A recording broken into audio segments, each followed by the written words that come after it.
I'm Hannah, I'm Laura. and we are two best friends who do a deep dive into a new book series, one book at a time. Right now, we are cycling through Legendborn, and we are covering the themes and characters of Book 3, Oathbound by Tracy Deonn. But before we get into that, Laura, what are you reading, watching, and or enjoying? So I finished Andor finally. I mean, not finally. Finally, it's been out for like a couple The weeks. final episodes came out last Tuesday. So I say finally because I was able to binge the first couple sets of episodes because Oh, my got it. husband was available, but then he really wanted to watch it together. And I honestly hate doing that. Oh, It's so hard. It's so hard for me to have the self-control to wait. And yeah. we had the week that the final three episodes came out, he and I had like kind of conflicting schedules at night where we had meetings and stuff. So it was difficult for us to watch them together. And then we kind of just decided like, let's just wait until the weekend to watch them. But we Yeah. watched them. Good. And the show overall, I think season two was just really amazing. I've heard some interesting complaints about it where it's like Interesting. people thought that, like certain like episodes didn't work for them or whatever. But I thought that the show itself does a really great job, seasons one and two, just showing the different ways that like an empire can affect common people and how there are all these different levels of complexity when it comes to developing a rebellion. Yeah. And I think that everybody right now is talking about Andor and trying to, like pick it apart, and even the people that really like it, like myself, are trying to like pick it apart and take all these deep meanings away from it and everything. I think it's really relevant. And I like that people are actually like having discussions about this and able to pick out things that they can relate to our current political climate, because it's like, okay, well, then you're able to notice this. And Yeah. I do think that's important. I just think that it's a really great job of developing a storyline off of kind of ancillary characters that were not really within the main trilogy at all or anything, and also tying in really well to Rogue One. And Okay. I I really wish we could have got more seasons, but I'm so happy with what they did with seasons one and two. I just think that it was really excellent and I was really happy with it. So Okay. Well, I we're going can't to be wait to talking do a about it TV on a TV Tuesday and Tuesday. talk Yeah. more about it. Someone has already reserved that one, so it's important. Yes. I will watch it the week we have to do the TV I know Tuesday. you're not a fan, but I do think that and I shouldn't say not a fan, but No, I thought not it was like very good. not like a super fan.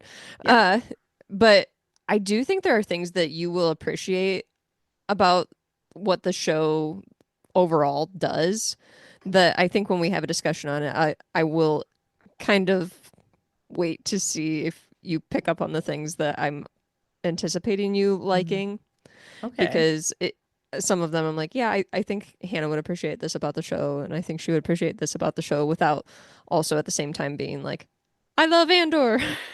So, Unfortunately, I am the curmudgeon when it comes to Star Wars. We were actually talking about Star Wars. I went to like a gluten-free fest this uh-huh. weekend, and one of my cousins was talking about how her sons watch Star Wars with her husband, and Hmm. she doesn't really watch it with them. And one day her son was like, "You should watch it with us." She goes, "Honey, it's okay to have different interests." That's true. That's true. And I was like, that's a good point. And I said, like, my best friend loves Star Wars enough for me. The true question is, Hannah, do you like Battlestar Galactica? I don't know if we've ever talked about this. I've never seen Battlestar Galactica, Oh so my.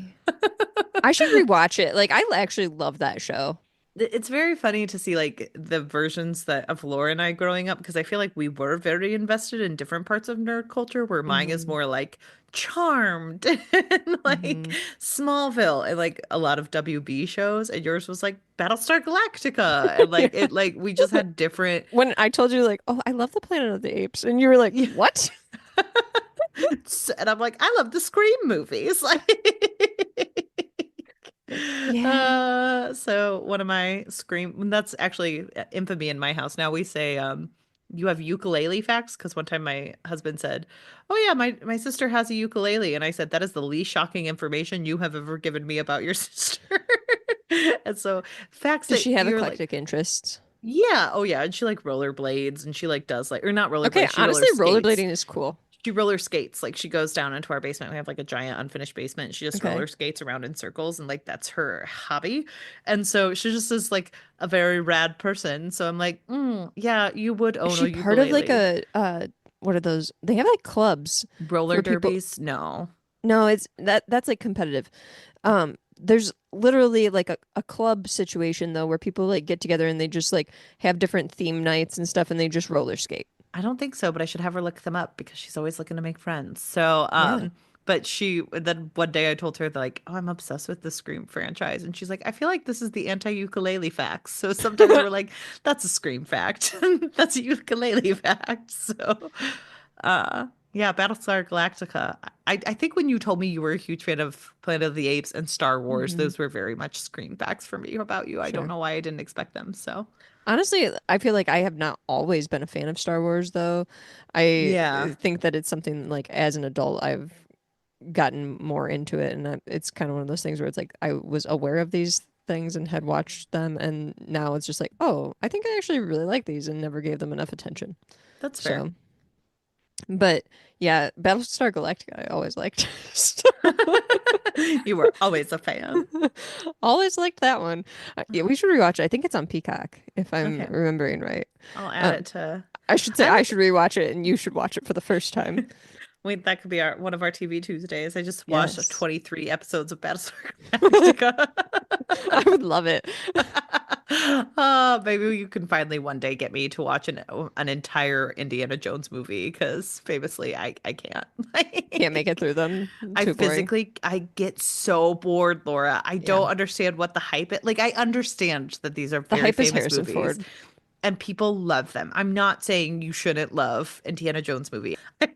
Very fair. Very fair. I think again, it's just like to each their own type situation, Yes. right? Like I know I love musicals Yes, and like my same. husband is like, I cannot watch too many musicals. Like we can watch one, but I cannot watch a million in a row. And I'm like, I could watch 12 musicals in a row. I could Yes. do a million musicals. And he's like, No, we can watch one musical, but then we have to watch something I used to else." watch so many musicals when I was cross stitching for 4-H. But like, yeah, so those I also have trash taste where it's like, you know what, Harrison Same. Ford movies I can't watch Indiana Jones. You know what one I fondly remember? What Lies Beneath, a movie where he in fact probably murdered someone and is married Oh to Michelle no. Pfeiffer. And it was like famously one of the most expensive films to make because like people refused to fly to one location, so they just had to like build sets at various locations. Oh my. Those are the types of movies I'm here for. Trash But you movies. also like all the random facts and like background about Yes. stuff too, where I feel like for whatever reason, you fondly like you reflect fondly on movies if there are more eccentric facts surrounding That them. is so if it is on How Did This Get Made, I'm here for it because I love a movie fact. I once like someone Not was like, even if "What?" it's on How Did This Get Made? I feel like No. you'll just do research onto something and then you're like, that's actually one of my favorite movies. And did you know that this person actually had like this really weird health scare during this time? And it's like, That what is does that very have to do with it being factual. your favorite movie? Because That maybe it's I just like to unrelated. be interesting. Maybe my favorite movies are the ones that I think there are interesting facts on. So, I think that's it. I think that yeah, that's it. It's that's maybe fair. because you're like they're trash movies, but it just makes me laugh because it's like, oh, Yeah. you're connected to the facts and the I background am of the connected to movie. the fact of what lies beneath. I also use it for movie grid quite a bit because Oh, do okay. you want to know what movies they don't know? What lies beneath? You want to know another movie that always gets used? Colin Farrell was in a Jesse James movie called Okay. American Outlaws. No one knows that that movie exists, Never but heard of it. I know that movie exists and I watched it a lot. So I feel like I have played that enough to kind of understand it, but still, I just do not know very many movies, so it's kind of a difficult game for me. it is fun to watch because like sometimes like I recently went to the movie theater like Dogmata came up like the Matt Damon and Brad or not Brad Pitt Ben Affleck movie, and it was Okay. like a stacked cast, and both my sister-in-law and I were like, we should remember that for movie grid. You just like put a little nugget where like I always use the movie Atonement because there are so many people in the movie Hmm. Atonement. And you're like, there's more than you think. Like, Amazing. Well, Hannah, the other thing I've been watching, I hate to say it, I've not been enjoying it as much, is no. The Last of Us season two. Oh, you didn't, I Like, haven't watched it. Another one I will wait until we do a TV Tuesday. So, I loved the first season so much. yes. And I just thought it was excellent storytelling to the point where I'm like, I think I'm gonna start playing video games because Hmm. this is fantastic. But the second season is just not pulling me in the same way. Hmm. I'm really struggling with it. And a lot of stuff has happened that, I mean, I don't want to give any spoilers, but it's Right. already out on the internet because people spoil things terribly. I mean, it Like, is built off of a video game. Yeah, you I go will say first and though then that like Andor though, like they released the last three episodes within hours. People were posting stuff on the internet to the point where I was like, I'm not going to be able to watch the last three episodes of Andor until the weekend, so I will be yeah, not online for quite a that's while. fair. And I Yeah. didn't go back on social media until like Saturday because I Yeah. was like, I can't be here because y'all are gonna spoil it. Yep. So, yeah, I mean, The Last of Us is a different situation, like you said, because it's based off a video game. So they Hmm. do have kind of like a framework that they're working on. But there are only, I think, just the two parts of it. So seasons one and two. So if they decide to go further, I don't know if it's been renewed for a third season or not. I would assume I so don't due to the know. popularity of it. But I think that people spoil stuff a little too much. But, anyways, Yes. uh, not to get like too spoilery of The Last of Us or anything, but I kind of struggle with the shift that has occurred in the characters, and especially with the shift in Ellie. It's just like I don't know. It seems just very hard to wrap my brain around knowing how Hmm. she was in the first season. And I get that there's motivations for it and everything, but it I don't know. I will have to watch the rest of the season before I make my final call on how I feel about it, but like as we stand with the most recent episode that has been released, I'm kind of a little torn on the direction that the character is going and just how I kind of feel with it overall. It just seems just it doesn't feel like as much heart as there was in the first season. The first season was full of so much heart, Yeah. and this seems like a very different shift. And I'm Hmm. not sure how to feel about it yet. So I do know, like, not to just keep talking about my sister-in-law, but she is my roommate, so like that's just how Hmm. it is. Hmm. She played the games, Hmm. and her take on this was like a lot of, I guess the second game was pretty divisive because it took some leaps, and I don't know what those leaps Eh, are because I don't know it, but I heard that they might have pulled back on some of them in the TV show and like to okay. make fans happy. And she was like, I think it would have been better if it was like more true to what it was supposed to be because like it's not helping to like have that pull back, you know? Hmm. To just do fan service. Yeah. Yeah, I struggle because it's like I also don't think we should be like catering to fans all the time. I think that Yeah. takes away from work too, because I know that there's like all these people that are like, oh, we want so and so to be together, and then all of a sudden, there's enough pressure online that they are together. You Yes. know what I mean? I'm not specifically talking about The Last of Us. This is other shows and movies too, Right. where there's all this end game talk of like, oh, these two are end game, they have to be together, I'm and then so they sick just of end up seeing together. people like, oh, we had the worst breakup in the history of breakups, but in the last episode, it doesn't matter because we Right. were meant to be. And it's like, I don't think you were at this point. I think you've It's like, was convinced it me. meant to be, or was it just you guys complained enough online and then they were like, we have to keep these fans happy because we want ratings. Yeah. So Yeah. I don't agree with like stuff being changed to like for fan service. That's not always a great way to go about creating like deep meaningful works. And because like I know I think there was some pushback on the first season of The Last of Us, even with like certain things that occurred, even though they were in the video game. But I think there was pushback in with the release of the video game too, with how things were done. But changes that were made within the first season. I think in regards to like the Nick Offerman episode and everything, I don't Yeah. think that was initially a gay couple, if I'm remembering right. I think they were always a gay couple. They weren't as like romantically together, I want to Okay. say. Like they weren't together anymore, but I can't remember if that's correct or not. So don't Okay. quote me on that because I'm not saying it with my full chest. I'm also not because now that you're saying this, I'm feeling unsure of where I was going with this.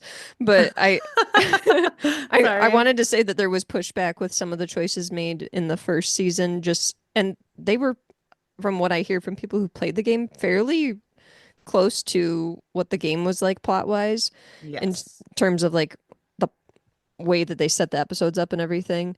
But I think I also struggle too when people are a little too precious about works that they don't want any deviation from the source material or anything. And that gets difficult too, just because it's like, first of all, when we're writing something, it's easy to just imagine like they jumped through that wall and it's Yeah. like that. Okay, we can't always make exactly everything happen because we're, first of all, under time limits. So this would be a 400-hour episode. And but yeah, I struggle when people are too precious about things too. So Yeah. I'm I don't know anything about the video game, so if they're being really true to the source material, I'm I don't still either. confused, I guess. Yeah, But that's fair. I'll have to watch the rest of the season before I make my final call. But we'll do a TV Tuesday on it, I'm sure. So Yeah, we'll see. And we shall then see. the last thing that I wanted to talk about, I'm not done with it yet, but close to being done. I'll talk about it more next week, probably when I finish. But my Mega May read was The Hunger of the Interesting. Gods by John Gwynne, book 2 of the Bloodsworn saga, because I read The Shadow of the Gods earlier this year. I've been doing the like an immersive reading where I'm listening to the audiobook while I have the physical copy in front of me, and it's been really helpful because I've been having a really hard time getting into books and stuff lately. So that's been really helpful. And the audiobook narrator, Colin Mace, is great. Absolutely Oh, great. Really, good. really like this narration. But Hannah, this book is really, really good. It's just an awesome like Norse gods, like Viking story, but I think things have been kind of amped up and deepened within the second book. And the second book to me is better than the first, which is saying a lot because I really loved the first one. Yeah. And I just think that the characters, we get more POVs, we're getting a lot more depth. But the thing that stands out to me the most about this series is how the women characters are. Like, fantastic. They're all Good. of the different women characters, whether they are villains or heroes or or side characters even, they all are so interesting and so well written. And I don't know that I can think off granted, I'm in the midst of this book, so I'm giving it a lot of credit and it's taking my memory away because I'm like, I've never read another book while I'm reading this. But There's you never know how been a that is, you before, know what I mean? Where there's you're like, never I been an don't think after. Yeah. where it's like, I don't think I've ever read another book before. This is the first one. So I have a hard time like coming up with what other books uh Yeah. I could even think of that have women characters that are this good. But they're fantastic. And I am triply impressed because this is a white man writing these Yeah. characters. And I kind of want to like call out other white men authors in fantasy and be like, And white "Hey, women too sometimes. and white women too, but take notes because this is how you write women. Yeah. They're strong, they're capable, they're flawed. They they're so great. And I can tell just through the writing that this is someone who deeply respects women and seems to Nice. understand like what motherhood feels like and how it's complicated and what it's like to be in a relationship with someone and things go south and to feel complicated about that or to have all this ambition and not know if you're doing the right thing. And I don't think that I have read very many books at all by You've men never read who another book. I've never read another book. I don't know that I've written very or read very many books written by men who depict women in this way, where the women have this much depth and range and so much to offer to readers, where they're so interesting and capable. And I just absolutely love it. And I'm just totally impressed by the characters mainly. Like, I think if I were to just kind of boil down the plot, I don't know that I would be like, oh, yeah, this is like this totally out there story. Like, no, it doesn't seem like it's something that's that out of the realm of possibility. Like, if I were to give this plot to somebody else, like in a skeleton form, I think other people could write a story similar to this, like a Viking story. But I really think that John Gwynne has a talent for writing characters and especially women. And I just think that other men need to be taking notes. Like, there's no mention of, like, oh, cleavage is so deep that my CX fell into it. And oh Okay, no. but we're not talking about Robert Jordan until the next TV Tuesday, so stop. Or I hate to say it, Jim Butcher. Oh Whoops. yeah. Oh, But whoopsie daisy. didn't hear that from me. But John Gwynne is really great. And then I have like creeped on him a little bit, like to watch interviews and stuff to kind of I mean, learn a John, little you're more. welcome on the show if you want to come on. Oh my gosh, I would be terrified, honestly, because now it's at the point where it's one of those things now where it's like, don't meet your heroes. Uh, 'Cause it'll ruin everything. But honestly, he seems like a lovely person and his family seems really lovely too. Like his sons seem great. They do Yeah. a YouTube channel. They all seem so lovely. But when I just like Google search him really quickly, he pops up like this picture of him sitting in basically a throne with a giant axe and two large wolf-like dogs, like huge dogs. Good. And he is this large man with a beard. And I'm like, okay, yep. I guess this is the guy that I'm like, he totally understands women so Exactly. it all fits. And it's just so funny to me because I just I think it's all so great that this is who he is, that he's this guy that's really into like reenactments and stuff like that and really into swords and the history of all of this, but it's just he seems incredibly kind too, and I'm just very impressed by this series. I'm definitely going to be buying all of his other works. He's now an auto-buy author for me, but the character work is fantastic. Fantastic. Yes, Hannah's holding up Malice. I will be definitely buying that because I need to have all of his work now. But yeah, Good. he just does a wonderful job with these women that yeah, I'm gonna dress up like Orca for Halloween and yeah. So I will be finishing the book soon. I'm accomplishing my Mega May goal, and I'm glad that I Oh, picked this book because it was an easy one for me to get through because I just love it so much.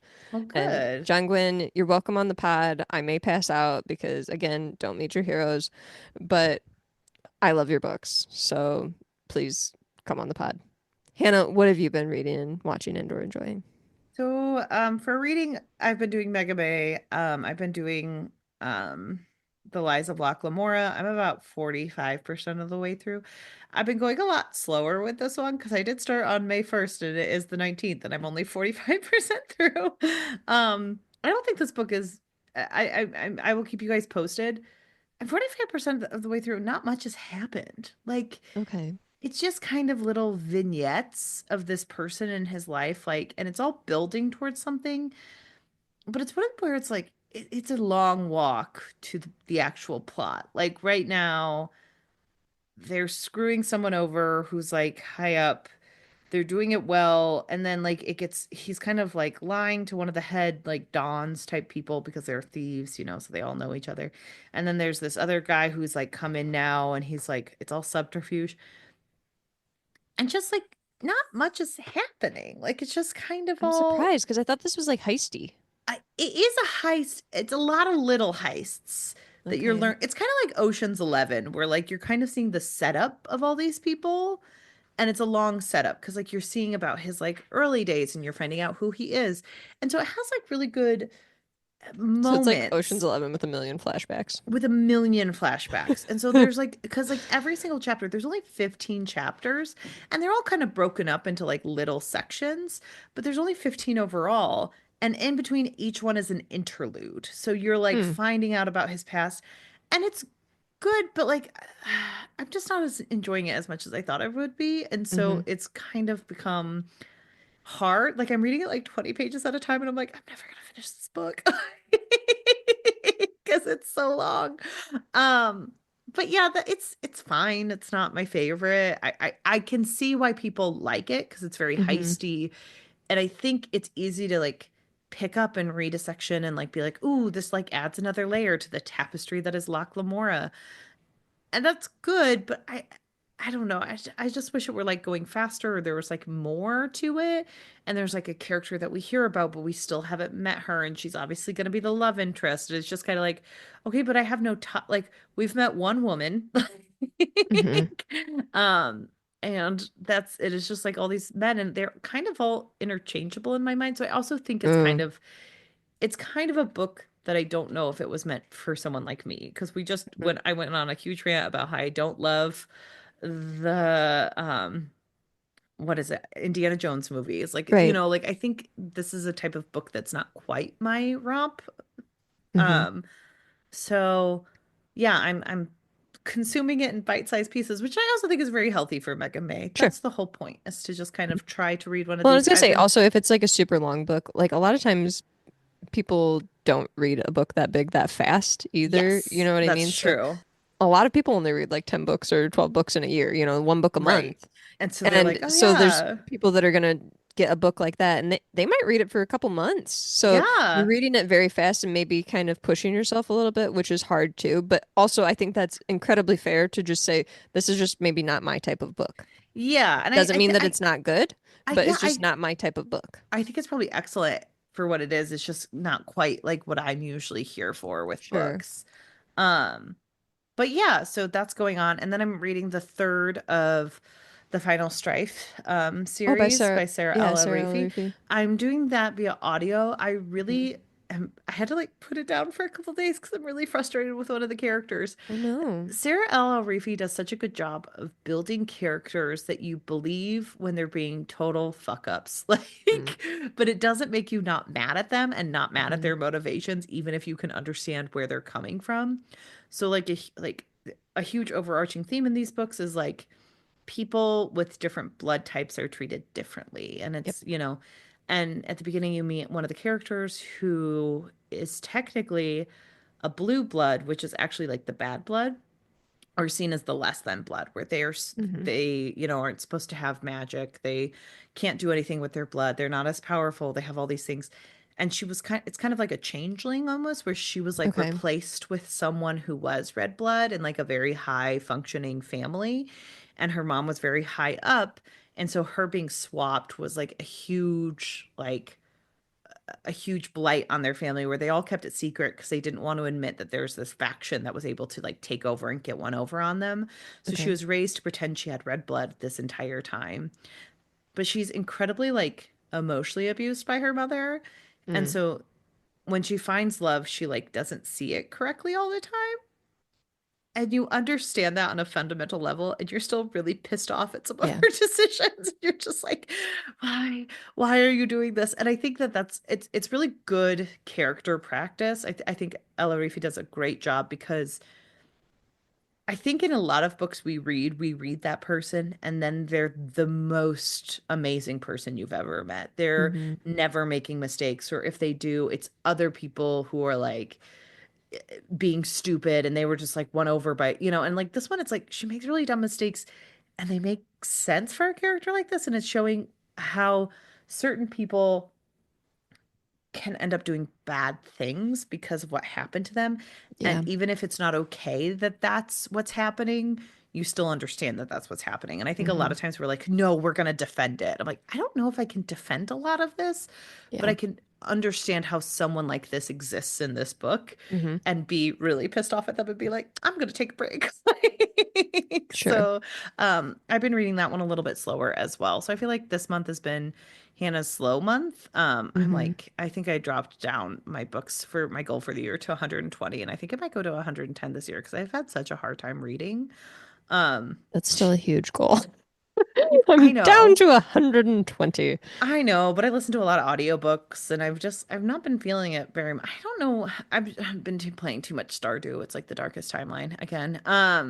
I kind of shifted my reading goal this year where like I put it as 50 on Goodreads just so like they quit attacking me every time I go on and they're like, "Do you want to set a reading goal?"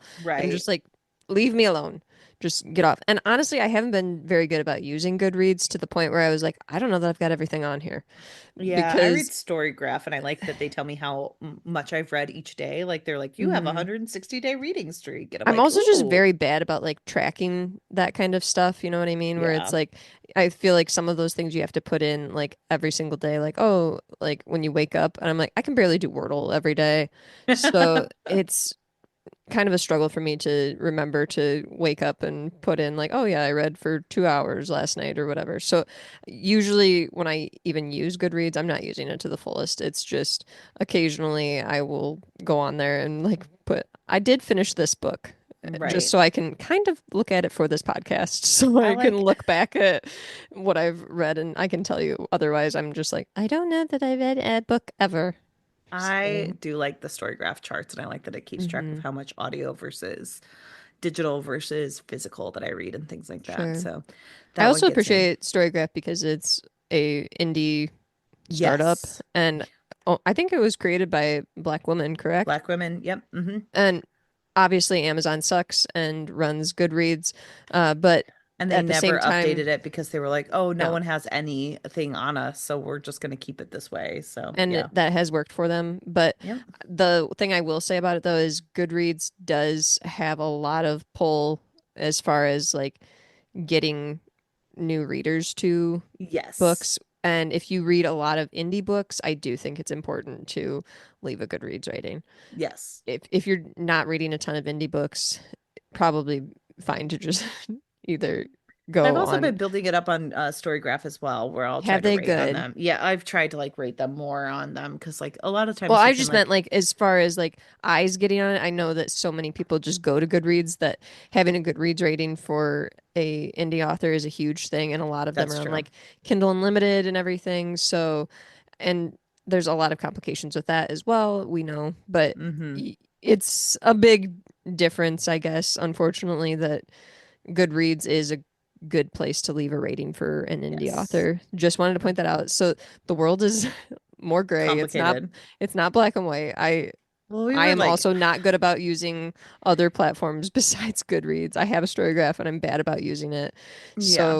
But I'm also getting bad about using Goodreads. I think I'm just gonna eventually drift away from all of them and just have to remember off the dome like an old lady what I'm reading. You can always just do a Google Sheet chart. That's what I liked doing for a while. I can't even use a Uh, planner.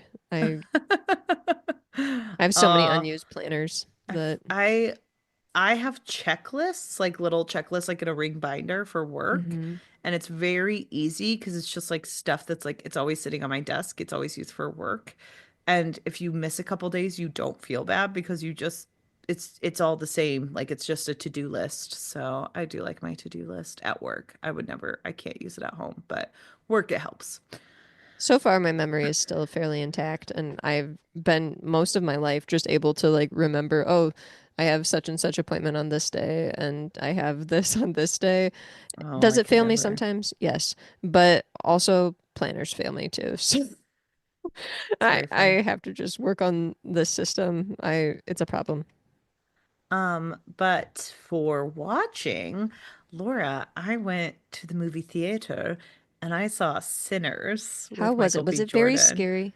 It wasn't very scary. I would Okay. say that like you and I would have no problem watching it because it's Okay. not Well, I that mean, you like, didn't have a problem watching yeah, it. I loved that movie so So much. many people Like, have been raving about it, how good it is. look here, the hype, it's real. I will say the first hour, it's a lot of backstory, and I kind of had a Hmm. moment where I'm like, do I dislike this movie? And then like immediately when I was like losing attention, like The something guy, yeah. happens and I was like, oh no, I'm back in. And then like with the way the story is told, it's important context for the story that they're telling to have all of that backdrop because Hmm. they're really trying to set up a character like base tale. But Laura, it's so good. Someone pointed out it is a musical. It is like it's a musical. Like there are Okay. songs that slap and there's beautiful Hmm. dancing and it's like I've been listening to the Spotify soundtrack because it's just that good. Um the movie or the like the songwriting in it I think is diegetic. Diegetic is where it's like part of the like I forget what the two different terms are. Um, but it's like people are meant to be singing like at a local speakeasy. Hmm. Um, and so I'm not uh gonna lie to you. I did look up the plot on Wikipedia because I had seen people talking about it, and I was like, that looks too scary for me. Should I read the plot and see if it's too scary for me? It still sounded a little bit scary, but it's really not that scary. Like I wouldn't say it's very scary because you're not seeing that. Like there's like unsettling parts, but I think sometimes scariness is in the like depiction, and I will say it's like not that bad of the like okay. what it's about. And I don't want to ruin it because a lot of people went in, like my husband went in, and he was like, I didn't know it was about that. And I was like, that's gotta be fun. Like, Hmm. you guys can look up the plot if you want to, but It's on Michael Wikipedia, friends. Just a Michael few B. Jordan paragraphs. does play twins, and my husband Hmm. also the next day was like, "Oh yeah, my wife and my sister really liked it." And the guy was like, he was talking to a guy at work, and he goes, "Oh yeah, I was wondering how Michael B. Jordan did playing two different people." And he goes, "This is the first time I realized they weren't twins." You didn't know who Michael B. Jordan was? Nope, he does Oh not my know gosh. actors. You didn't watch Um, Black Panther He probably did. He probably just or doesn't Parenthood? recognize him. Like he's just not gonna recognize that. But I forgot he was on Parenthood. Wow, blast from the past. I used to Um love that show. yeah, I also used to love that show. I used to like love there was a line in season one where Lauren Graham was like, "Mom, you don't need an invitation to your own life." And I had a quote book and that one went into the quote book. Hmm. Um but he did so good, Laura. Like you could He tell he is a was just fantastic actor, though, and I he's love to so watch him good. in everything he's in. And he gets to play like two very different characters. He kind of gets to like chew the scenery a little bit in like the best way. The like main character is played by a new like actor. He's really good for like Okay. what he's supposed to be playing. His voice is so deep. It's so good. I heard that Oh, Haley Steinfeld is good too. no, Haley Steinfeld was really good in it. I think her character is super interesting and like the I just think the storytelling has so many good layers. Like there was one scene that happens at the end that I kind of wasn't expecting to happen, and I was like, "Oh my gosh!" Like I, like I was just in the theaters being like, "Oh, this is happening! I can't believe that." And there was also another point where I got really nervous. Like I would say, like you get like agitated about. Like I was like, "Please don't let this Hmm. be what's happening. Please don't let this be what's happening." But as a warning for people who are watching it, make sure you stay till the end credits because that's actually very important. And Mm. we almost left. So, because we didn't They expect it to pulled a be, Marvel. they pulled a Marvel, but they did a really good job. Like, It's probably better um, though. so they're actually showing it in Milwaukee near ish where I live, on a 70 millimeter because he like did it. He did different types of like movies, like Hmm. things.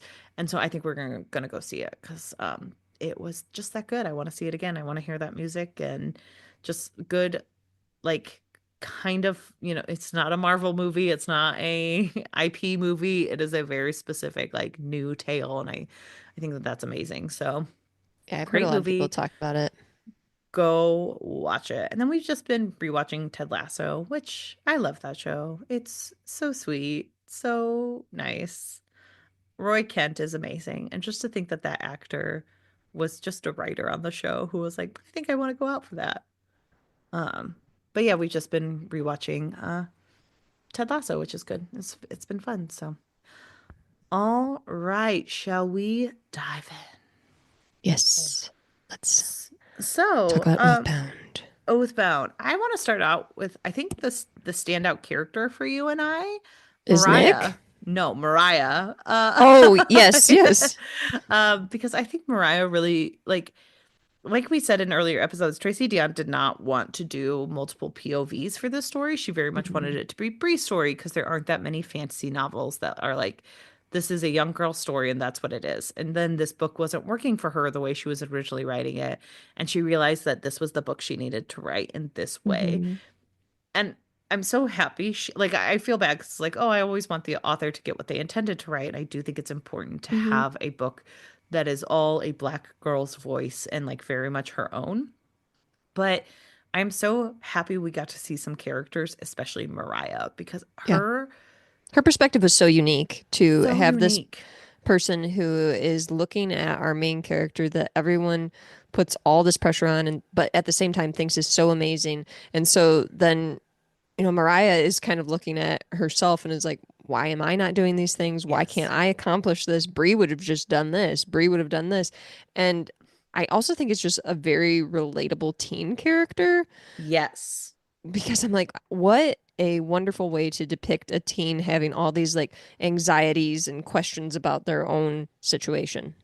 Yes. I agree. I think it's also interesting because it's a teen character that I think people like to talk about, but a lot of times when you have a character who's jealous of another person, because at some point she admits that she's Hmm. jealous of Bree and she wants to be her. A lot of times we see like it come from like anger or jealousy, Hmm. like or like the jealousy turns to anger or the jealousy turns to resentment. Yeah, it becomes like a bitterness. Yeah. And for Mariah, I don't really see that all. Like she gets frustrated with her when she was like, "You're supposed to be helping us. You're supposed to be doing this." Like and like, but she's also quick to kind of level out and quick to Yeah. understand Bree's motivations. And so I think it's really unique to have a character. She has a lot of emotional intelligence for her age, is Yes, kind of what I took away from it, where it's like she can have these feelings of jealousy and frustration with this character, but at the same time, she still very much respects Bree and has a deep understanding for what she's going through and recognizes like all the pressures and complexities of Bree's situation too. exactly. And that's just such a unique character to get as a POV Yeah. character because she's not just sitting there in the background being like, let me drop some knowledge on you Yeah. anymore. Um, and what I was just thinking back to the first book, and again, it's only been 7 months in the That is span of mind blowing. which is wild to think about. I think that's the hardest part for me is wrapping my mind around the time frame. Yeah, like it's wild to think that it's only been 7 months. But she started out as like just a random girl who knew how to root craft from from Bree's shitty psychologist. Like, Yep. um, The school and counselor like connected them. in the second book, you and I like felt whiplash because all of a sudden she was like, "Oh yeah, I'm here with this important family. I'm a part of Hmm. them." And I also think that that's fascinating because she is someone who has very powerful women around her, but she has like you said, an emotional intelligence where she understands that they've worked to be in these positions or that they like have this power that can help them and she wants to be there and an active participant It's in also any way interesting too she's to look at possible. like her family. Sorry to cut you off. No, you're I, good. it's also interesting too to look at like the powerful women in her family and know that some of that insecurity that she has with Bree is probably tied into that, Yeah. knowing how kind of awesome the people in her family are, that she's like, well, cool. And now I've brought in my friend and she's more awesome than me too. So nice. Yeah, it's a shame, but I do think she is someone who has like that quiet power who can Hmm. lead. Like you're kind of seeing the manifestation of an early leader because she's also there when like her cousin shows up and he's being Hmm. awful to oh my gosh, what's his name? I'm blanking on his name, but Valak. And she's just like, you can't treat people like this. You can't do this. So she does have that forcefulness in her, but it's like a quiet Hmm. forcefulness that comes from understanding and emotional intelligence rather than reactionary, which is sometimes Sure. how Brie is. So Sure. it's I nice mean, to it's a have that teen thing latent. too. Yeah, So exactly. that's maybe a little bit fictional that we have a teen that has so much emotional intelligence, but we love to see it. I mean, the other Yeah. thing that you kind of touched on too, and they mentioned in the book, which I thought was an interesting thing, was the connection to like family and the like deep, like kind of feelings of like honoring family that the root crafters have. Yeah. And I thought that was interesting that they touched on that and how like later on, like was it the Demon King that mentioned this? I'm unsure. I can't remember now. Was it Erebus that mentioned this? Like, or was it um or was it Valak? No, it was not Valak, but What some were they character. saying? I'm trying to remember who it was that was mentioning, like, when they're talking about their power and everything, about the respect that root crafters give to their family members. Oh, this Oh, was it was Zoe. Zoe Zoe. said Yeah, like, "Hey guys, you don't have to be this serious. You guys right, don't right, have to right. be the epitome of the perfect ancestor." Exactly. Yes, yes, yes. Because a lot of like the things that Mariah does is like they're all very much guided by respect and Yes. trying to follow up on the ancestors' wishes. And I thought that Hmm. was like such an interesting thing to think about. And in terms of like her character, it makes a lot of sense as to why she is the way that she is too. Yes.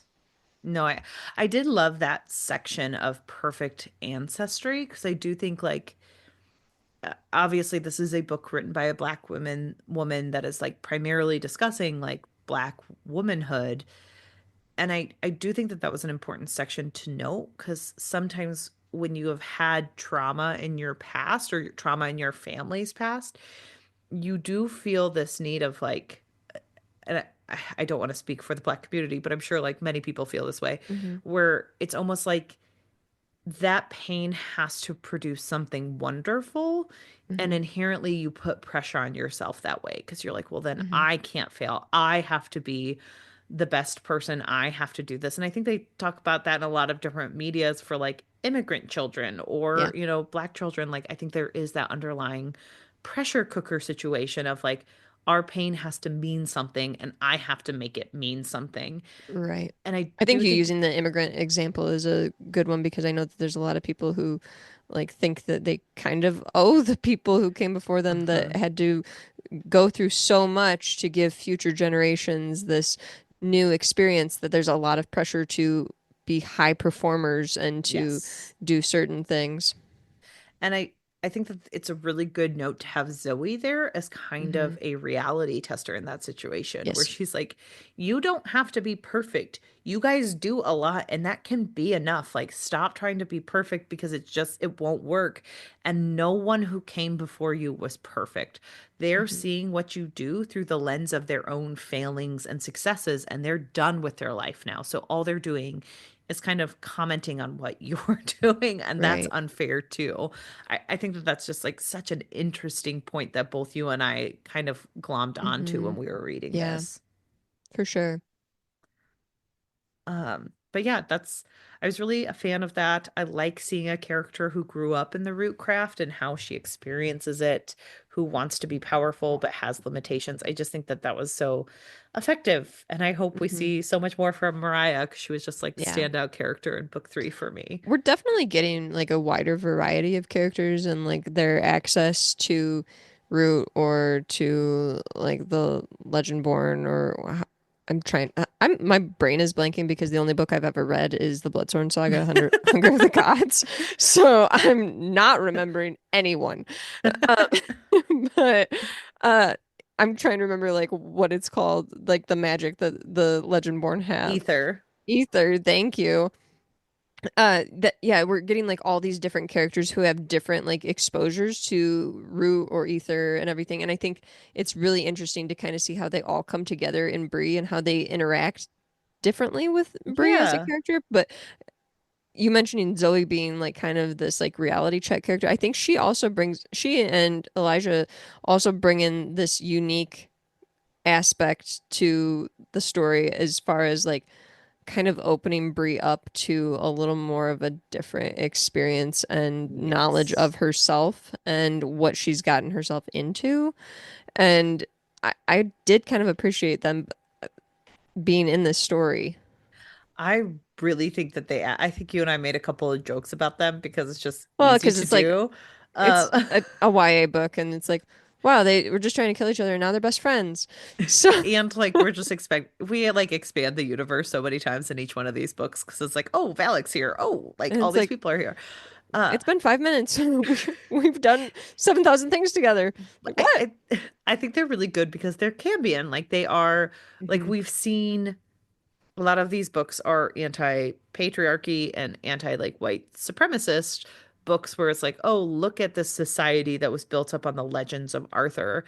And again, Tracy Deonn mentioned this in the interview I saw where she's like, yeah, I think it's strange that we don't seem to care about the history of Black people in America, but we care so much about a legend that does not exist. Yes. Arthur does not exist, and people are obsessed with it. So I Mm-hmm. took it and I wanted to put all of these things into the lens of a tale that many people know for some reason. Mm-hmm. And that's very apt because I think she's kind of using the supremacist notion of Cambion of like these like mixed race individuals Mm-hmm. to say like, oh, they have to be put in this society where they're deeply controlled, where if they get too powerful, they're dangerous, where if they do this, and there's like all of these preconceptions put on the Merlins that now we see through Zoe and Elijah, where it's like other people besides the Merlins exist who are Cambion. Like it's not Mm-hmm. just them. Why would it be just them? Right. And because there are a multitude of experiences, there are a multitude of Cambion. So you can't Yes. treat us like we're individuals who are all cut from the same cloth. So I think they're important because a lot of the Cambions we've seen have come through the lens of the Merlins and come through the lens of that like very heteronormative white like Mm-hmm. structure of what it means to be a good Merlin Right. versus like what it means to be a little bit more ethically unsound with your decisions. And like Mm-hmm. they do talk about how they don't have the same choices as others, which is why they had to go with the Right. Shadow King, which I also think is interesting because it is, a discussion of what society does to certain people and what places they push them into and how hard it is to fight that. Um, and I think that Dion does a lot of that through Zoe and Elijah, and I do think Mm-hmm. that they're excellent characters as well. As far as like kind of highlighting things within uh, like the experience of Black people in the world and also like especially the United States, I thought it was interesting that she brought up the kidnapping Mm-hmm. situation of the root crafters. And I thought that was it was not like a huge part of the book, but it was a pretty significant part of the book, you know what I mean? That Bree was very much connected to it, but I thought it was honestly great to bring up because this does exist in the United Mm-hmm. States and across the world where women of color are kidnapped and there's no attention given to their stories or Yes. to looking for them, which is Yeah. horrendous. Yep. It's disgusting. Mm-hmm. And so she has her own version of that in this book and these horrible things that are happening to them, they're being fed upon. Mm-hmm.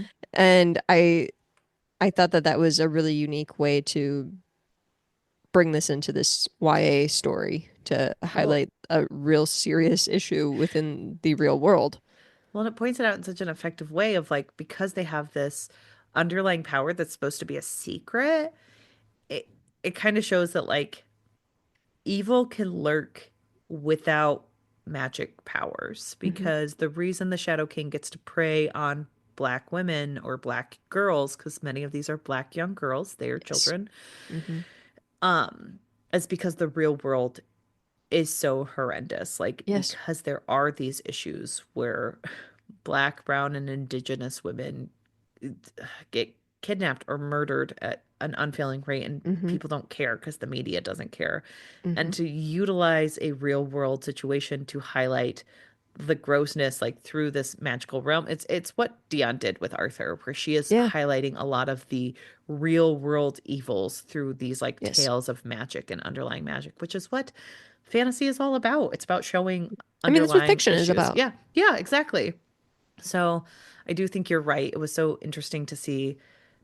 I also think it's interesting to see like Elisha talk about it because it's similar to a conversation I was having this weekend where we were talking about like the the Target boycotts, and one of my Hmm. like friends who was out was like, yeah, I'm a mother of two. Like Target pickup saves me. I can't get my job done without it. And like, and we're all sitting there being like, yeah, the problem isn't individuals who need to buy Target material sometimes.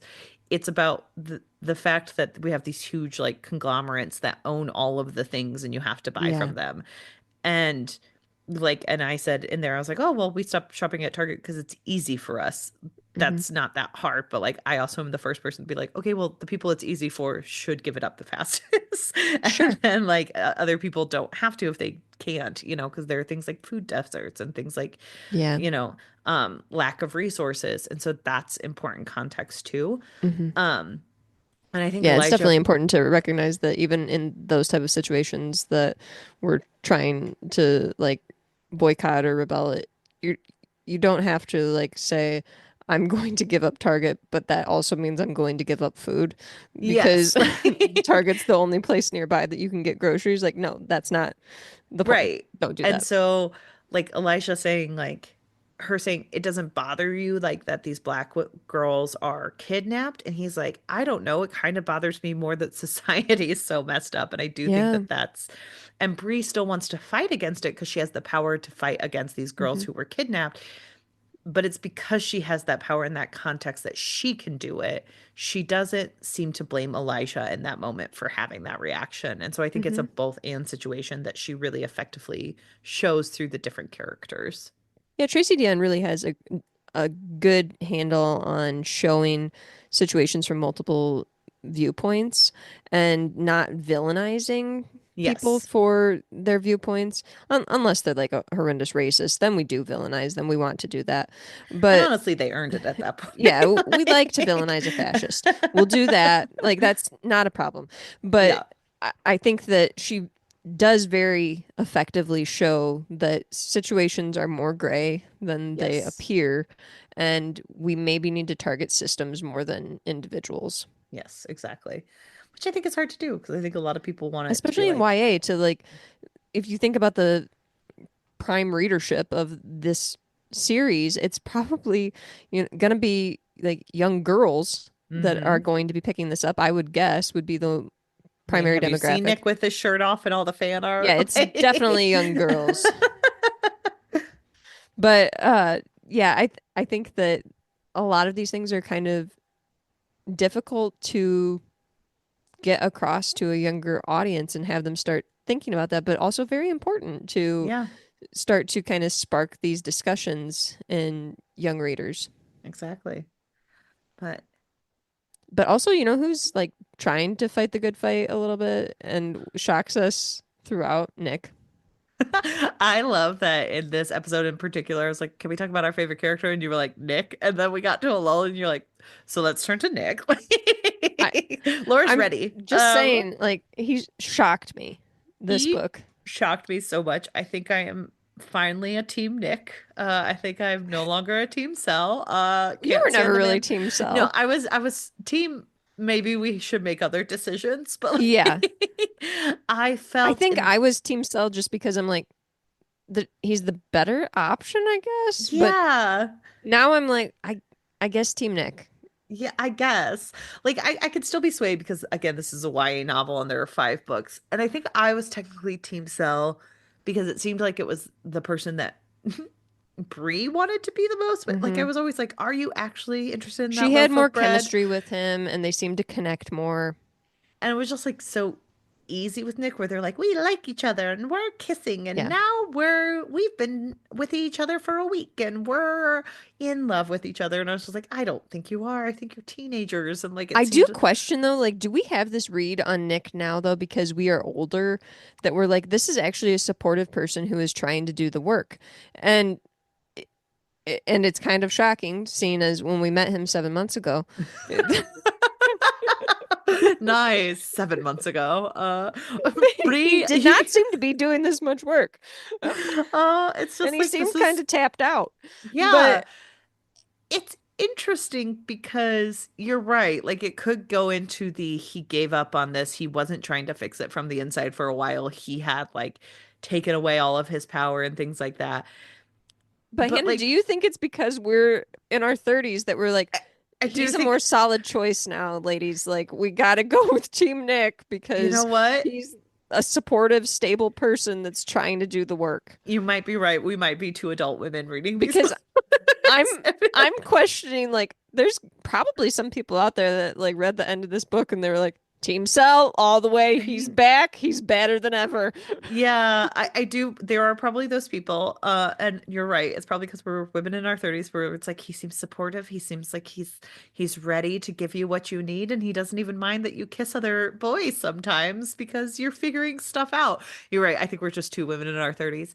But also, like, if you think about it, I remember I was hardcore Team Edward because again, I just didn't think Bella wanted to be with Jacob ever, and you couldn't convince me otherwise. But like there were Team Jacob girls at my school. I feel like there are some Team Nicks out there who are like stable boyfriend who's supportive. Go after that one. Maybe. um, but yeah, I don't know. Nick surprised me in this. It was weird because I keep trying to think back and I'm like, they told us he was competent in the last two books. You and I just We just didn't didn't believe believe them it. There was no because, evidence. but also there was no evidence. He was, if you think about I it, think it's in because he was just terms, so tapped out because he's been abused horribly all this time that he's just like, I don't give a flying F yes, about this place or all of you people because you've treated me so terribly. And yes. Bree kind of reignited his spark. Yes, where he wanted to help her, and then he was like, "Well, I want to help her, and I am in this position of power." And he also admitted in like the last book where he's like, "Well, I just never thought that Arthur would be called." So like, yeah, I Right. was acting like a child who was abused and didn't want to be abused anymore, so I like removed myself from the situation. But then once it started being serious, I did come back again, and I do want to be an active participant in this. Hmm. I do think that that's effective for Nick in this book Sure. to kind of have it played that way because we were told, like, no, he's really effective. And then I'm like, I guess in the last book he was kidnapped by his dad, and that's why he acted the way he Hmm. acted. Like, Yeah. his abuser literally kidnapped him. And he is still reeling. Like, his dad died. He seems to have complicated emotions about that and recognize it, which is huge for a teenage boy to be like, I'm not sure I'm sad my dad died, but I also am mourning the fact that I don't have my father anymore. And like these Hmm. people have taken everything from me. My mom was taken away from me. Like all the trauma happened to Nick. We just didn't care about him before because we hadn't really met him yet. Like, Very, very true. but yeah, you and I might just be a team Nick I because think we're we've adult switched women. because we're old. We're like, oh, honey, don't go. We're not one teenager anymore. We are four teenagers We are because we're four so teenagers. old. We are so old. Are we? We're not four teenagers yet. We'd have to be like, oh, I guess 13. No, we're Between the not two four. of us, Between the two of us, if you we're added all each of two our teenagers. ages together, we are each two teenagers. So we are four teenagers. You Yeah, are correct. we're old. I was like, wait, We're like a couple of we'd have to 17-year-olds be each. 39 to be three 13-year-olds, okay? Hmm. But yeah, it's hard because I do think Nick did all the work and I'm hoping he doesn't disappoint because that is the problem with white people. Like we can still fall back on our preconceived notions of our own whiteness and uphold the patriarchy and uphold racist tropes.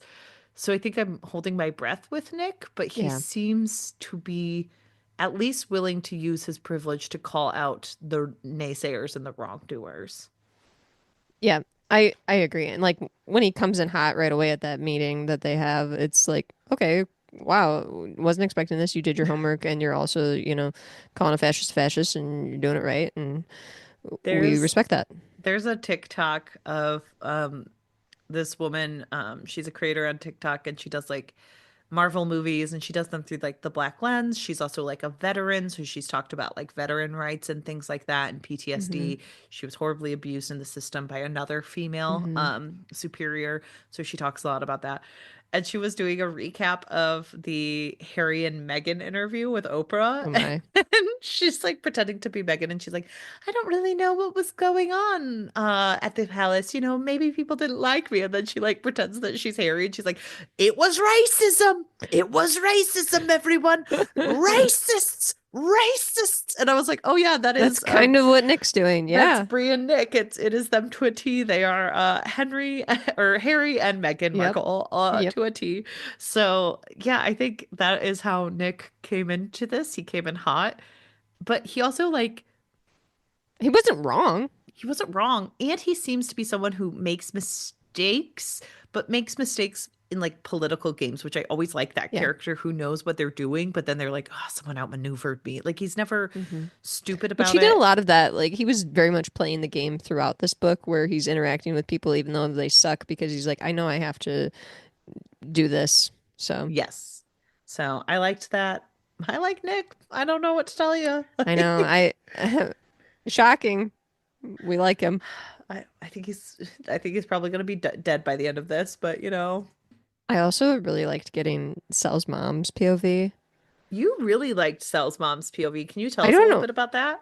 I mean, there's not much to tell. It's just I was kind of shocked by it. Like, oh my gosh, we're getting this finally. I think it's mostly because she was almost this like distant like fantasy character within this fantasy series. You know what I mean? Where it's like everyone is, She was kind of like the Merlin, if you will. yeah, I guess. Yeah, she was But pulling all the little.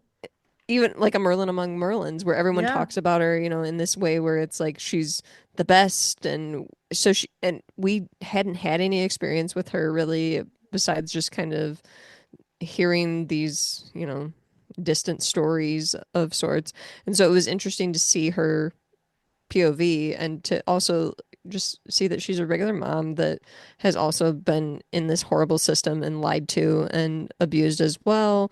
And she does care about her son, and it's a really complicated situation. And she's made missteps too.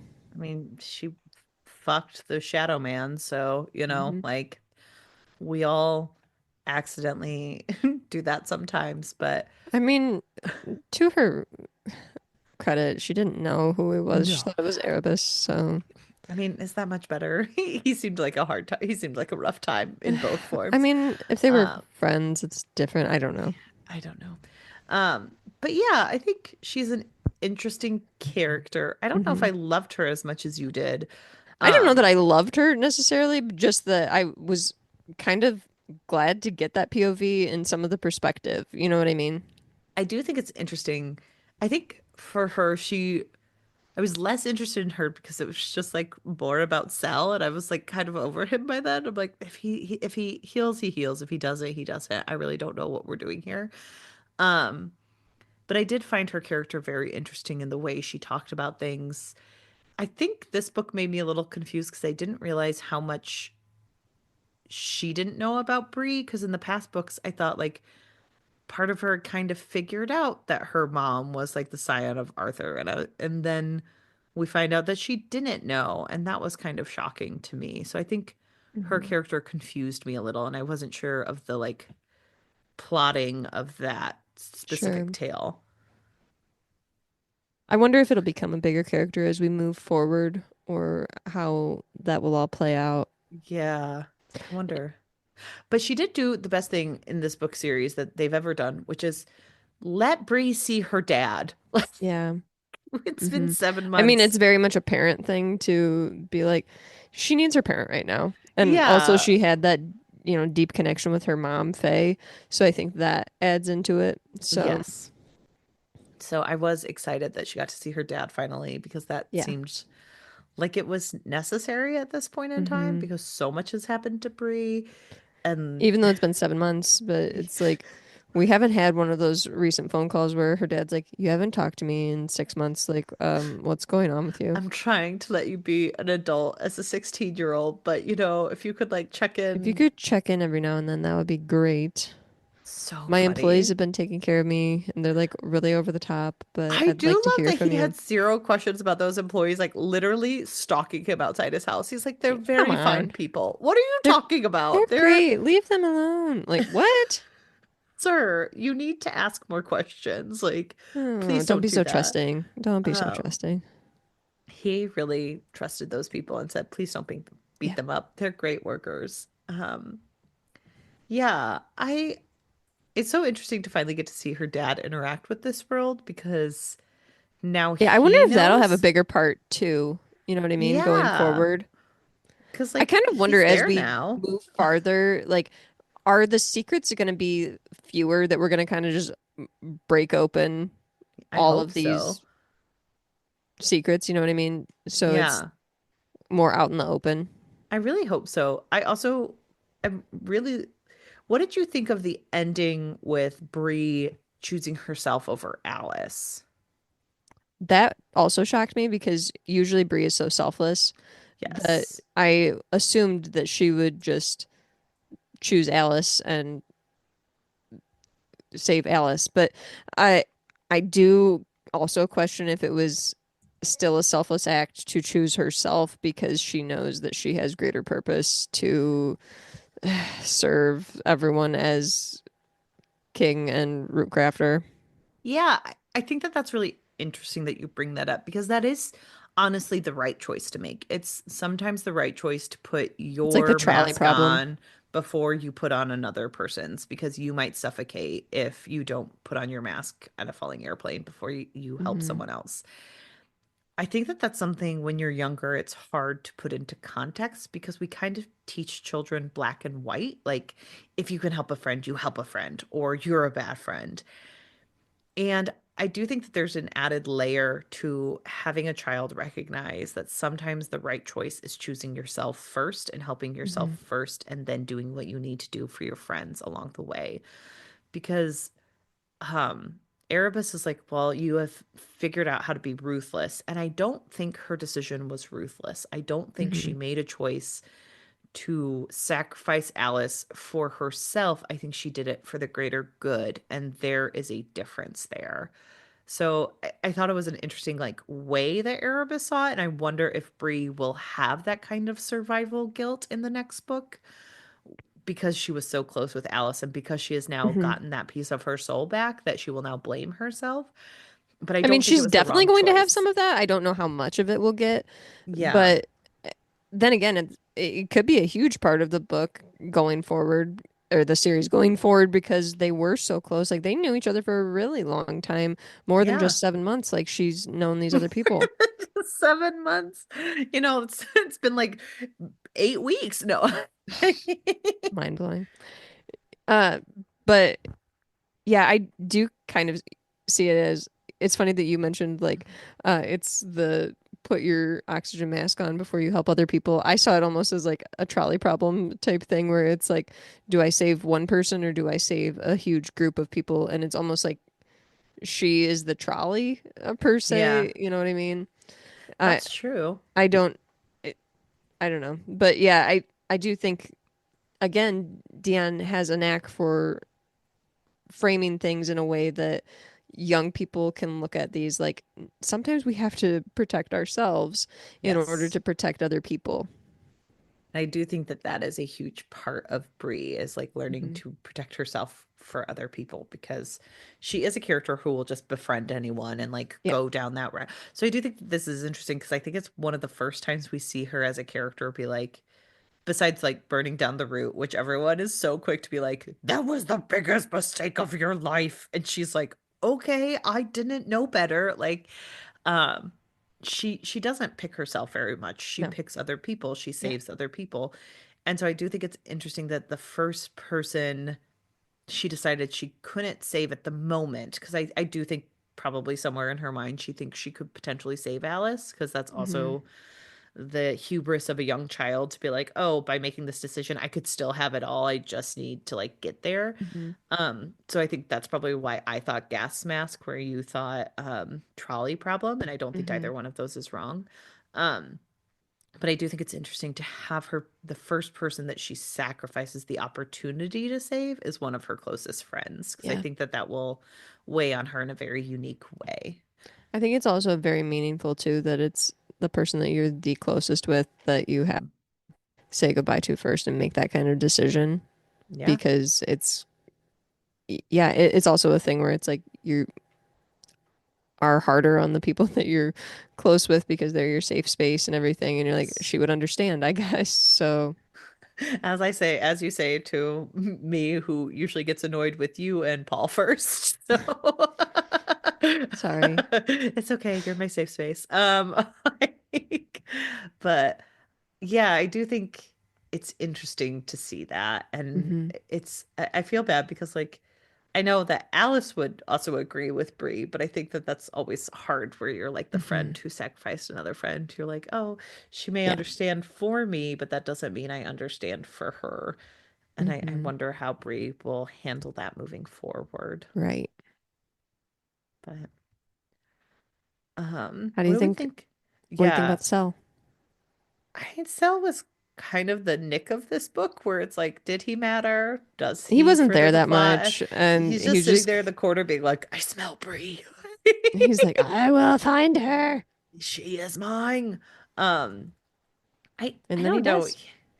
It's so interesting to kind of see the sell of it all, because in prior books we've Is it? heard about. I was not really that interested in No, no, Cell this book. I'm not interested in him, but I'm interested Oh. in comparison to Nick, because in prior books we've heard a lot about like he and I were put up against each other. He was the Hmm. person with all the power. I was less than. And that is very much Sel's view, and I believe his interpretation of events. But I also believe that you never know the full story. It's always like Hmm. there's your story, there's my story, and then there's the truth. Like it's always going to be a mix of both. And so I think finding out about Nick's past and the abuse that he suffered under, it was curious to me that like Sel didn't really talk about that where Nick was concerned, Hmm. but Nick oftentimes saw where Sel was hurt. Like Sure. anytime he's talking about Sel, he's kind of talking from an understanding of who he is and being like, I want to get him back. I know what he suffered. I'm sorry he suffered that. And I Hmm. don't know if Sel has the same grace for Nick, because I think, but Absolutely not. Absolutely not. yeah. He does not. And I think that that's probably in part warranted because of the power that Nick had, where it's like, well, Nick was being put on this pedestal. He was going to be a man in power. I was always going to be someone who wasn't in power. That's frustrating. But like, I think in some ways, Sel is correct with his reading that like Nick would have been put in this position of power. It's not the same amount of suffering, but it is strange to me that Sel had zero reaction to the pain and suffering that Nick had. I do think also, though, it may be just kind of showing the different ways that people react to trauma and how, it's a different experience that the two of them have had, but also a shared experience. So they have different types of trauma. And I'm not Yes. saying that one is worse or better than the others. Like trauma is trauma is trauma. But I do think the way they react is very different. And it seems like Nick more so reacts with a little more empathy Yes. to Cell versus Cell reacting with anger and frustration and kind of either Which shutting is things probably down why, as or adult women, we're like, maybe wait for it. yeah, You shouldn't date that man until he's let's not done rush this. lots of therapy. So, But yeah, I do think again it's just, Tracy Deonn doing an effective job of showing teens the different complexities of relationships. yeah, I agree. But yeah, I don't really have any feelings for Sel in this I one didn't other than. either, other than just like at the end, like, oh no, he's the But I demon also think that prince. Valak might also be a demon prince. So it's just like, are you special Hmm. if there's already two of you in the book? That's fair. That's fair. uh, Let's reduce him a little bit so he's not and I'm so as big and sorry. bad. Valak is so much more interesting than Sal. Like, I Honestly, want Valak's pretty 5 cool. million books about Valak. I want to hear all about that man. If she just Yeah, wrote Valak's like pretty cool. Valak throughout the years, I think I would read it. That Valak man throughout the years. is rad. So, um, I just like there's been so much about Valak where it's like, do you want to know who your father was? Do you? Do you? And I was like, well, at this point, it's like, who is his father? Because it's Erebus or it's Merlin, and Merlin just somehow like lasted this long. Okay, like, You just had me. oh, hold on, you just cut out. What'd you say? It made me laugh that you want a book just on Valak, and I'm picturing like Valak a life. Honestly, I'm here for it. He probably hung out with Martin Luther King. Um, but yeah, I don't know. Cell was boring and I don't like him very much. So Yeah, yeah. and again, we're coming off of a book though where he's not that involved, and it's heavy Nick, so we are a little Yes. clouded to. Well, because Nick is also like much better in this book. And I'm sorry, the last book that was heavily Cell featured, you and I were like, I still don't get it. Like, Right. so that doesn't help. What do you think of Will and his processing of his own trauma as a caretaker? Because I do think that that's an interesting topic if we're looking at men and their trauma. As far as like how he has to decide who to save Not even or care that, but for or there was what? like a specific section where he's talking to his not boyfriend. Um, Lark. Yeah. Uh-huh. and Lark points out that like Will seems to have un or like he has like repressed trauma because he's Hmm. caring for all these people. He lost And then doesn't his care for himself. yeah, like he lost the person who was supposed to be there for him, his vassal, which we've learned And that then it's an he learns about incredibly Nick and Nick's experience. yes. And we know that like losing your vassal is an incredibly painful experience. And he sees all of these horrors. He was tortured similar to Bree, where like she lost pieces of her memory. The same happened to him. He was forced to help her in ways. He has also suffered, but he, like in his own trauma response, has kind of come away with, well, that's my job as the Hmm. scion of Gawain. I'm supposed to take people's hurts. I'm supposed to be able to do this. And Hmm. he's kind of just like, oh, I kind of read it as he's almost in shock because he's not really emoting anything. Like he won't let himself get close to non-boyfriend. He won't let Hmm. himself do anything. He's kind of taken the path of like, well, I have to do what is right because I don't know what else there is. Yeah, I kind of agree with that, where it's almost like a just going through the motions type situation at this point, where he's maybe not fully engaged because he's handling a lot of things and he's just kind of like, I just have to do the next thing. I just have to do the next thing, and very hard on himself because Yeah. he's not able to live up to what he thinks are the highest standards, which is like caring for and saving everyone. Hmm. And so that is unique, and especially in a young boy, I think, to have Yes. that kind of pressure, because it's also interesting to have him be the scion of uh, Gawain, where it's a caretaking type situation, Hmm. because I think often we kind of patriarchally like associate women and girls with being in caretaking positions and healthcare and The such. nurses. Yeah. Yeah. So it's interesting from that standpoint, but also there is very much that caretaker burnout that occurs, and Hmm. the guilt and anxiety that can occur with those type of roles. And then he's at a very high level of like a fast pace and dealing with a lot of horrible history too. Yeah. Yeah. And I think he's a very interesting character to have as the other POV character because I think Will Hmm. was another character who's always been a quote unquote good guy. And it's interesting to where Tracy Deonn was like, I want to see Mariah's character, like I want to see Nick's, and then she chose Will as the other one to kind of show Hmm. like someone who is still a level of good person, a level who is still like an ally, but who may not realize all that's going on. Because I would also say like Will can sometimes like, when Nick comes in hot, he's like, oh my gosh, I never even noticed some of this stuff. Where like he doesn't necessarily see it, but he believes it. Hmm. And because he believes it, he's working really hard and he may burn out because of it, because he's Yeah, trying so hard to make sure that he is being there and being boots on the ground. And he's also not being a caretaker of himself, similar to what right. Bree's done in the past. Hmm. Yeah, I agree with that completely. Yeah.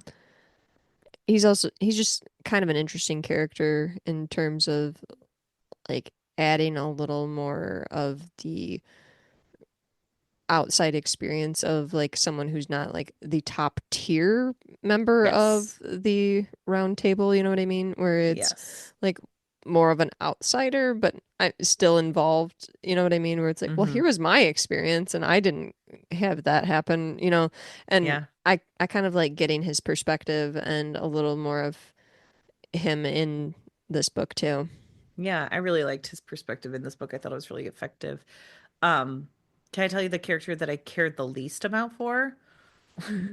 Well, all Mm, of the racists, obviously, yeah. they're always number Yeah, yeah. one. But Was it Nick's girlfriend thing? oh gosh, that was just such a silly little storyline. What if Yeah. he has a real fiance? And it's like, Mhm. read any context clue ever. Yeah. No. Um, No, it was the like Lancelot guy who was like, I was supposed to be in power, but now I'm not in power. And I was The like, go cousin cry me a of river. Nick's. Yeah. Yeah, that Like, was so stupid.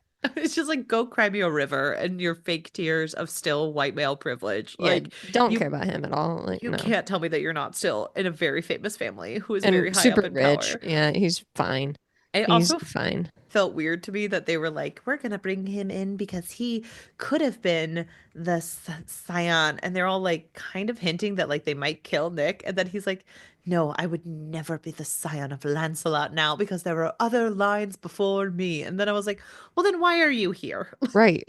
Like, Why did this you need to be mentioned? you didn't need to be here then. I didn't need Hmm. to meet you. Like I could have just lived my life without knowing you were a character who existed. Yeah. He was there to say that Lancelot got visions, but Yeah. um another He just served the plot.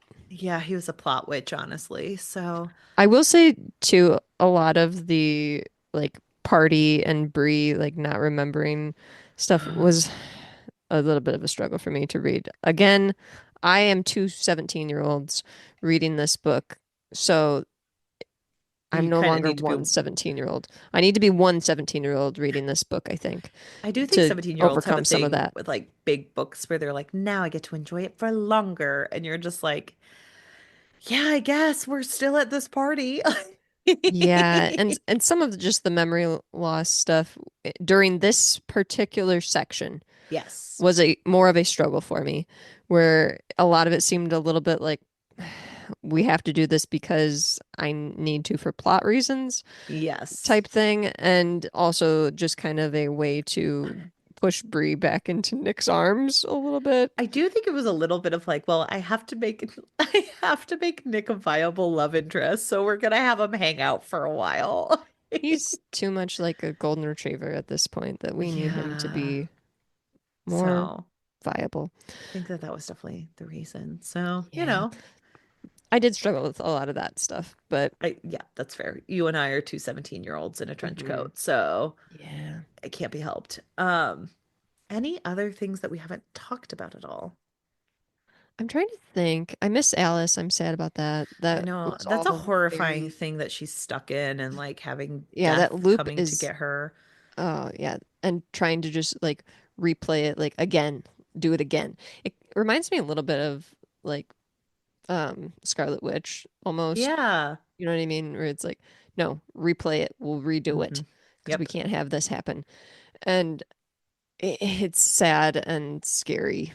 It's really scary to like see this character who doesn't really have that much power be like stuck in this and Trapped. still trying to work and make herself helpful. It just But also still have like so much love for Bree to want to make this better. Like, oh, yeah, it's really good. heartbreaking. I really like that character. I think she's a helpful Mm-hmm. character to have for Bree because she is like the character that Bree most Hmm. loves behind, or I would say in front of Cell and Nick. Yeah.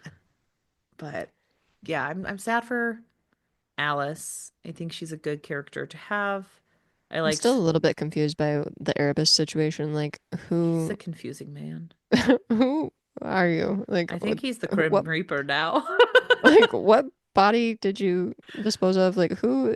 I'm so confused by When a they lot had of that that. one character where they're like, this man, and I was like, this man existed before this I know. minute? I just, Like, I can't really figure out what's going on with that. I need a breakdown. Someone on Reddit probably talked about it.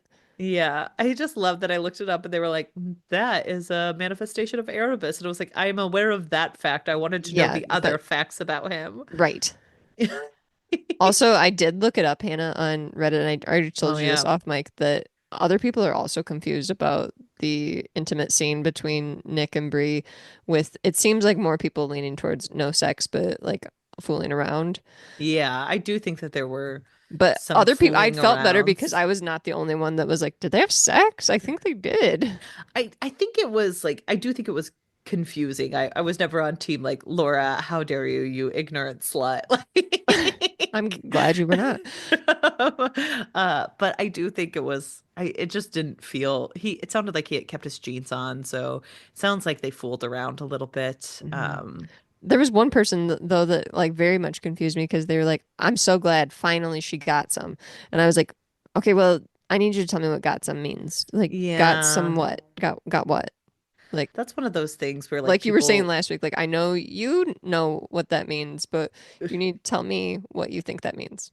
but like also I don't want to be sitting here on mic being like, did Brie get fingered?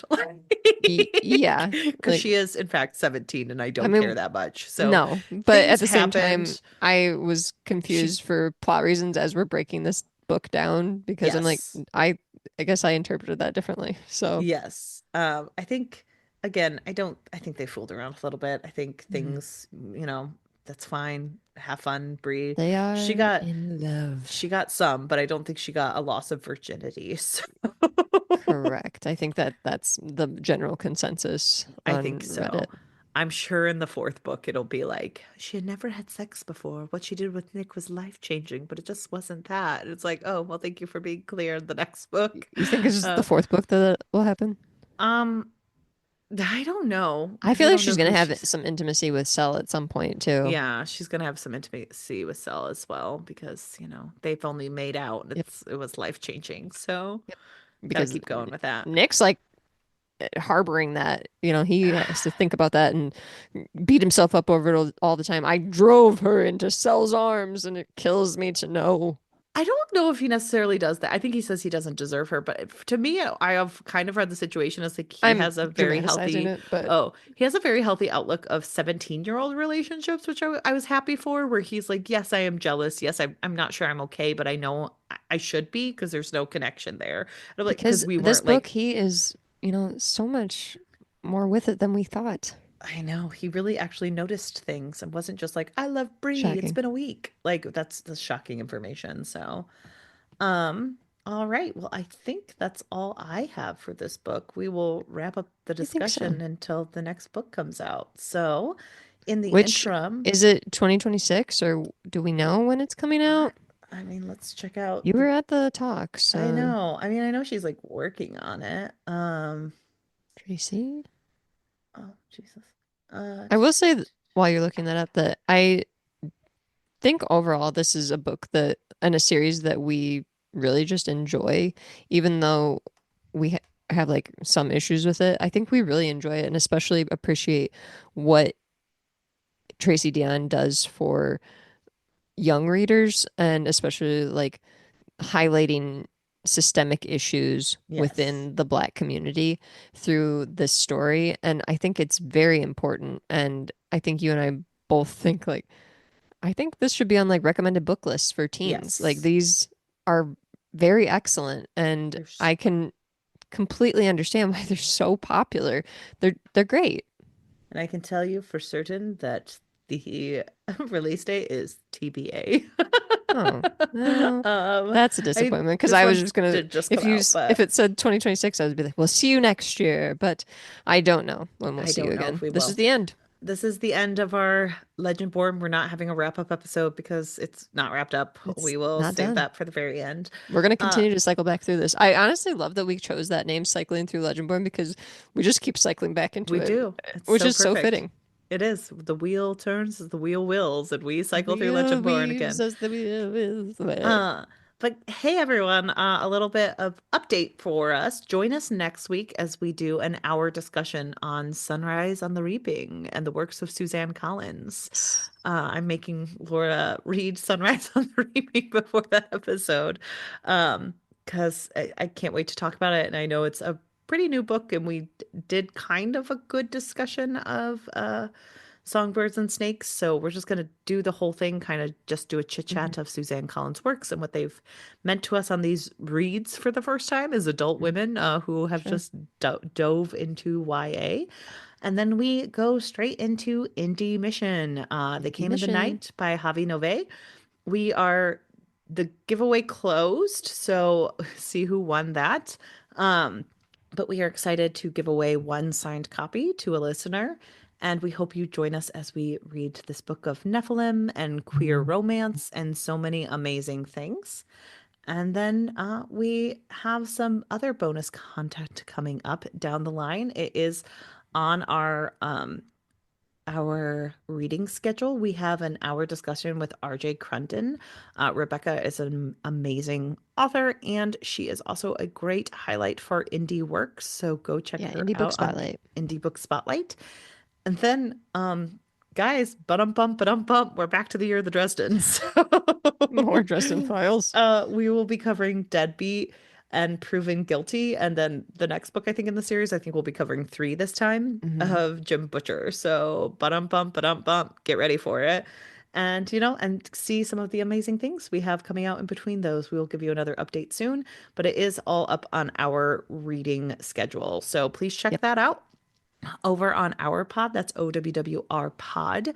And if you would like to, we please ask that you follow us on all the platforms in which we exist, mostly Blue Sky and Instagram at OWWR pod, or email us at ourpod@gmail.com. And if you so will, rate, review, and subscribe. Rating, reviewing, and subscribing is a great way to get more people to Mm-hmm. listen to the podcast. Sometimes we have a great day where someone downloads like every single episode and it makes us Wow. happy. So, Yeah, uh, that'd be a really tell great day. someone to listen, and we would Yeah, love to have them sharing really participate. helps, and we Yeah. really appreciate you listening today. We appreciate all of you guys so much.